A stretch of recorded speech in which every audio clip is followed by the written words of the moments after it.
my question is, have you turned it on, Marvin, or do I get to? No, but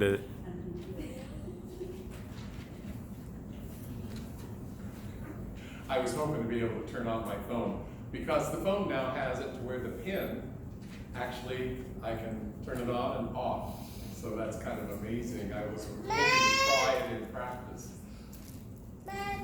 So this week's scripture is about search and rescue, as Jesus gives examples of a shepherd who has lost one of his sheep, and with a woman and her lost coin. Often in the reading of these two parables, we focus on the object that has been lost and then found, such as the one lost sheep and or the coin. So I have this question. How many of you, when you're pulling out change out of your pocket and you hear a penny drop on the ground, stop and start looking around for the penny?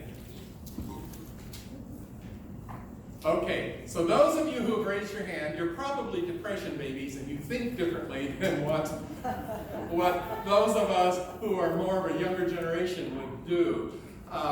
So your hands in this vote don't really count. I'm sorry. But the idea that I'm trying to get us to think about is this. Why would we be prompted to go looking for that one penny when in our hand we might have $2 or $3 worth of change? Okay? Or why would we as a shepherd be interested in leaving our 99 sheep, our flock of 99 unattended, to go look for that one sheep that might have wandered off? So you might say, well, that's the one sheep, we need it back. But let's put a price on these sheep. If a sheep is worth $100, you have a $10,000 investment, and now $100 of it seems to wander off. So why would you leave the safety of your investment of $9,900 for something that's just barely 1% of your investment?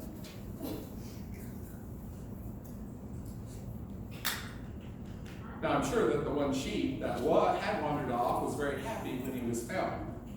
But these two stories are not about what is lost, but about who is doing the looking. Scripture says that when he found that one sheep, he lays it on his shoulder and rejoices, and then invites his friends to rejoice with him. Likewise, the woman who had lost that one coin, rejoice with me, for I have found the coin that I've lost. These parables are talking about the character of the seeker, and can also speak then about the job and or the character of the church. This text isn't about putting ourselves in the place of that lost coin or the lost sheep, but in the role of the one who is going out seeking that which is lost. Let's look at who was present when Jesus was talking about this story.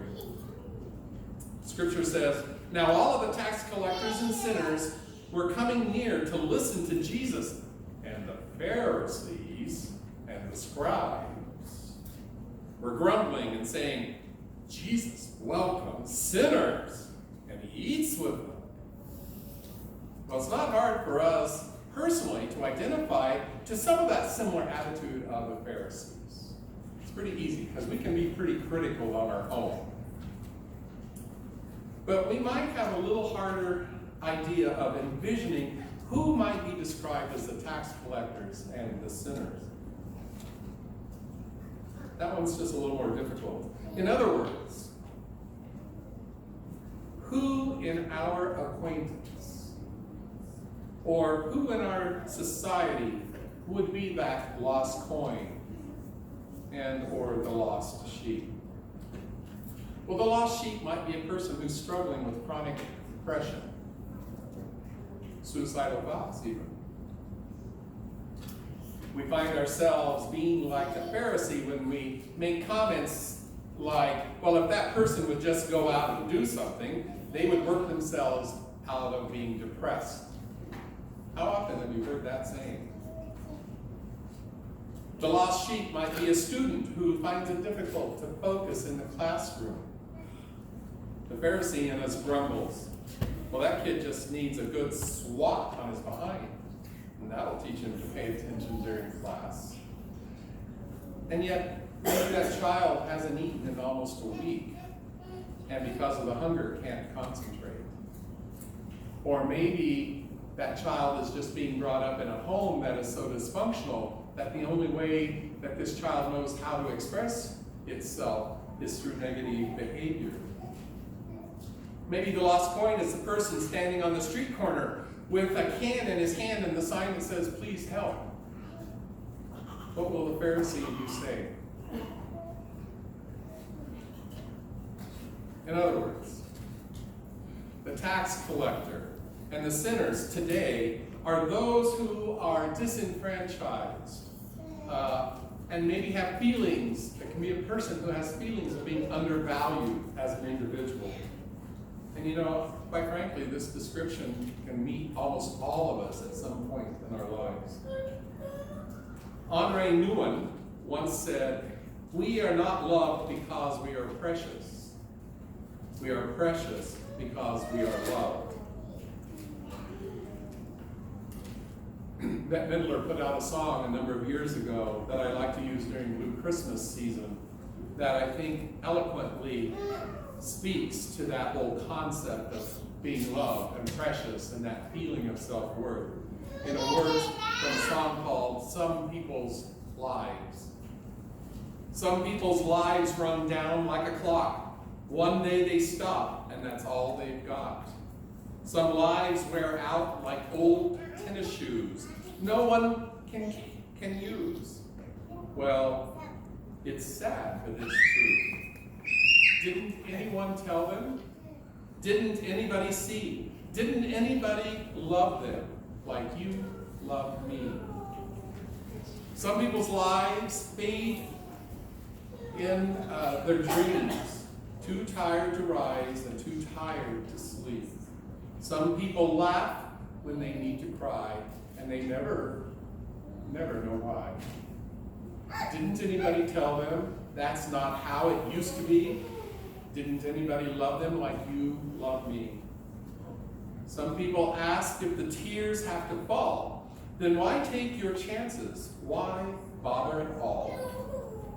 And some people's lives are as cold as their lips. They just need to be kissed. Didn't anybody tell them? Doesn't anybody see? Doesn't anybody love them like you love me? Because that's all they need. I titled this morning's reflection, "Search and Rescue," because I think this morning's text is telling us why we need to be seekers. That shepherd that goes out and searches for that one lost sheep. Or the woman who sweeps and sweeps until she finds that one lost coin.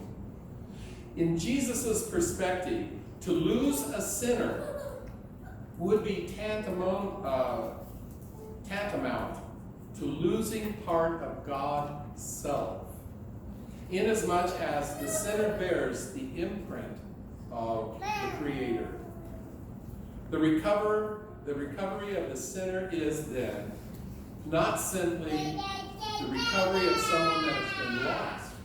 It is the recovery of God image bearer. What is more, it is the recognition that God's imprint is indelible, even on tax collectors and sinners. Let us not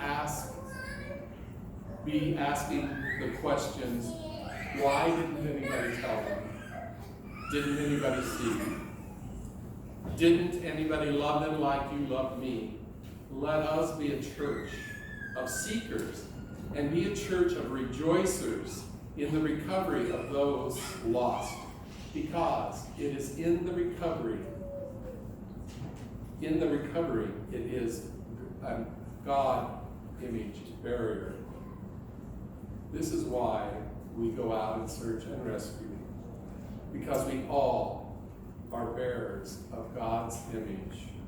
And when one is lost, then a part of God is lost as well. Amen.